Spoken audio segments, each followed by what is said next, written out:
বস্তুটো এবাৰ নিজে চাম ঠিক আছে ঠিক আছে হেল্ল' কোনে কৈছে গীতা খুই কিমান আছিলে 25,000 না না মাফ মাফ মাফ এইটো পইচা এবাৰ মাফ ঠিক আছে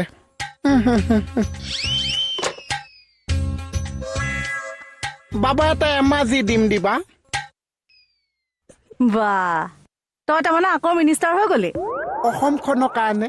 অঁ অসমখনকতো মই 1 নম্বৰলৈ লৈ যাম লাগিব লাগিব তাৰ কাৰণে মই চেষ্টা কৰিব লাগিব মই নিজে দৌৰিব লাগিব মই দৌৰিলেহে তো অসমখন দৌৰিব ন দৌৰক মই ঘূৰা অঁ কি হ'ল ছাৰ ন ন চক হ'ল ছোৱালী হ'ল বুলি তো য'তে ত'তে মাৰিব নালাগে ন আচ্ছা এদিনত আজিকালি কেই ঘণ্টা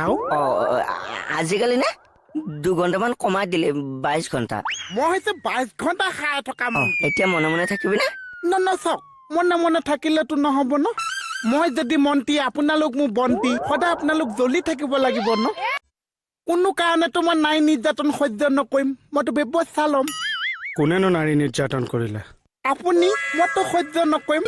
কোনজনী নাৰীক নিৰ্যাতন কৰিলো কিয় বাচ্চা দা মই চাইছো মানুহটোৱে কম কষ্ট পাইছে বাচ্চাটা কোনটো এংগুলৰ পৰা নাৰী ন ন চাওক মণিবতো নাই মণিব ককাক হিচাপে বাচ্চাটা নাই নিৰ্যাতনৰ কাষে দিয়ে গৈছে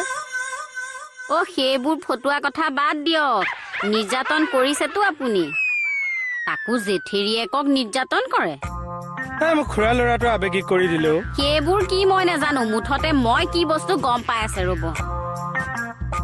মুঠতে দুখীয়াটো শাস্তি পাবই লাগিব ন শূন্যশীল নীতি মোৰ শূন্য সহনশীল নীতি শূন্যশীল নীতি মোৰ মই যাম মোহন তই এনে জেকাই কিয় আছ হ'ব তেখেতক মই ডাক্তৰৰ ওচৰলৈ লৈ যাম নে কি চৰি দে ন চক মোৰ দেশৰ মানুহৰ চিন্তাটো মই কৰিবই লাগিব ন ডক্তৰ চালে মই যাম নে চা কোনো দৰকাৰ নাই ডক্তৰৰ কথা মই চিন্তা কৰিম এৰা যি কৰ কৈ থাক হেপ মিলি চাক ফোন লগোৱা কিয় মই নিজে কথা পাতিম বাচ্চাটা ট্ৰিটমেণ্ট আজি পাব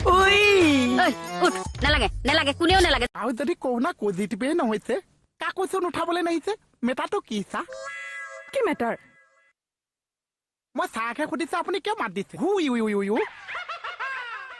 কি হুইউ ই মোক চিনিয়ে পোৱা নাই ন চাওক ছোৱালী মানুহ হলে যে মই চিনি পাব লাগিব তেনেকুৱাতো কোনো কথা নাই ন ঐ তই DSP মেমক চিনি পোৱা নাই বাইদেউ মানে বেলেগ কাপোৰ পিন্ধি আহিছে যে মই ধৰিবই নোৱাৰিছো বেয়া নাপাবচোন